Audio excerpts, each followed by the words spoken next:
Ang watawat na naladlad sa inyong harapan ay siyang watawat ng ating bansa, ang Pilipinas. Makatawan ito sa isang bayang nagkakaroon sa bawat himaymay ay may angkop ng hugis ng kabuuan. Isang panggeograpikong sakop ng mga lupain na walang kapagusan. Isang republika, demokratiko, malaya at nagsasarili.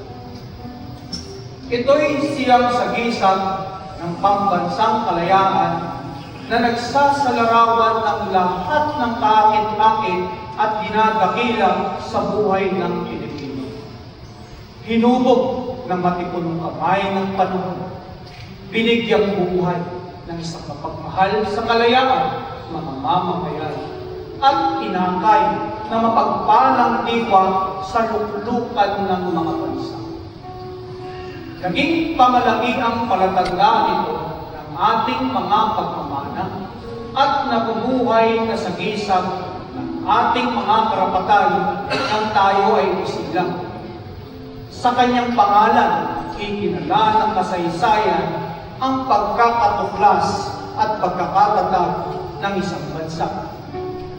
Ang kaluluhan nito ay mabubuhay hanggang sa wakas ng panahon at ang kanyang matatayog na aghika ay matatapos lamang kapag ang mga bansa at mga lahi ay magmaliw ng gano'n.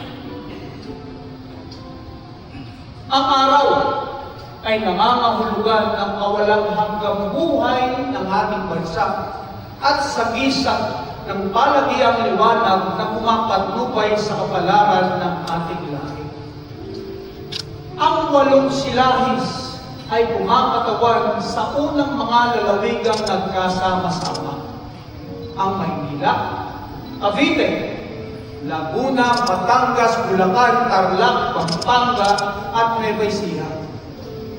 Tinutukoy ng 3 mga bituin ang 3 malalaking mga poko, Luzon, Visayas, at Mindanao, na inihandog sa atin ng kalikasan ayon sa kalooban ng buong may kapal.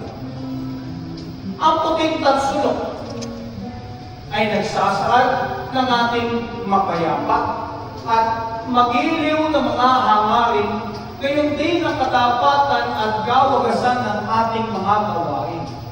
Ng mga 3 simulain ng masunalian, ang pagmamahal, kapatid, pagsaklolo at katotohanan, at ng mga banal na panuntunan ng pagnalit, pag-asang pag-ibig.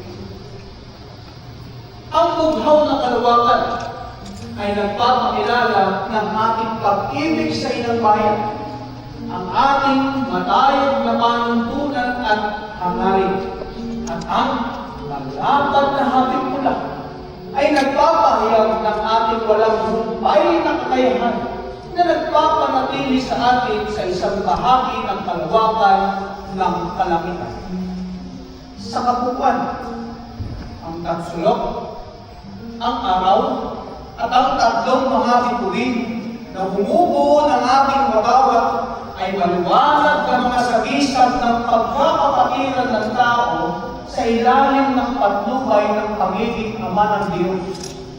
Tulad ng pinangarap ng ating mga ninuno, naway umailan lang ito sa ibabaw ng lupain ng maliligayang mga mamamayan sa panghabang panahon.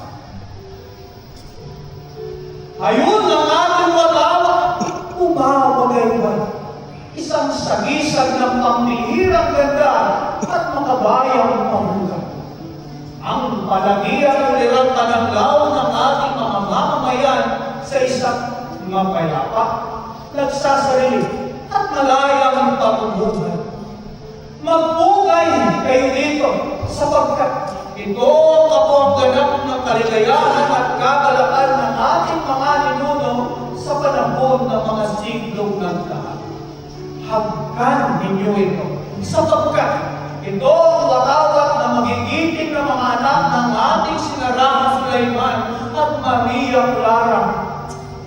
Damhin ninyo ito sa inyong mga dibdib sapagkat ito ang banal na watawat na minumudya nating Pilipinas.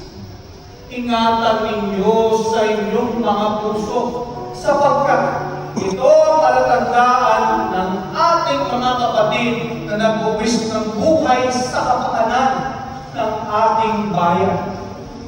Mahalin ninyo ito, sapagkat ito ang walang kasing halagang alaala ng ating bayan na mananatiling magpakailanman sa lahat ng magiging katatayuan natin sa bayan. Igalang ninyo ito ng lubusan, sapagkat ito ang nabubuhay na katauhan ng diwa ng lupang ating sinilangan. Pituhuin ninyo ito, sapagkat ito ang banal na tibabal na siyang pinantakip sa duguan at luray-luray na katawan ng ating kawal na nakamatay. Magbalak at ialay ito sa may kapal, sapagkat ito ang bunga ng pagpapakasakit ng ating mga bayaning na namayapa na at magtiwala sa mga pangyarihang Diyos at makataong katarungan upang ito'y mapamalaging sa inyong mga anak at ianak pa ng inyong mga anak. Luwalhatin at lalong higit na pagpalain ng ang mga namatay sa kapakanan nito, sana'y di nangamatay ng walang kahulugan.